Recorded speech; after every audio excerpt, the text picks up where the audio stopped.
Emiten tekstil dan garmen PT Trisula International Tbk atau TRIS mengincar pertumbuhan kinerja di sepanjang tahun ini. Dengan berbagai katalis positif yang ada, TRIS berharap penjualan pada 2024 dapat meningkat 10% dibandingkan tahun lalu. PT Trisula International Tbk mengincar pertumbuhan kinerja di sepanjang tahun ini. TRIS berharap penjualan pada 2024 dapat meningkat 10% dibandingkan tahun lalu. Pertumbuhan penjualan sebesar 10% di tahun ini, sedangkan dari sisi laba bersih diharapkan dapat meningkat 30% dari realisasi tahun lalu. TRIS akan fokus memperkuat merek sendiri dengan terus melakukan ekspansi titik-titik penjualan. Terdapat beberapa strategi yang disiapkan TRIS untuk merealisasikan target bisnis tersebut. TRIS memperkuat eksistensi merek retail sendiri yakni Job dan Jack Nicklaus.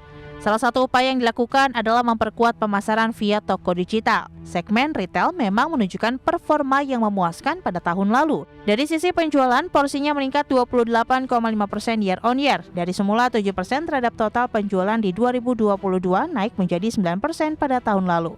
Melihat pencapaian tersebut, TRIS pun berfokus melakukan penambahan gerai untuk memperkuat kehadiran Job dan Jack Nicklaus di pasar. TRIS juga terus meningkatkan sinergi dengan anak perusahaan, distributor, dan pabrik garmen di pasar.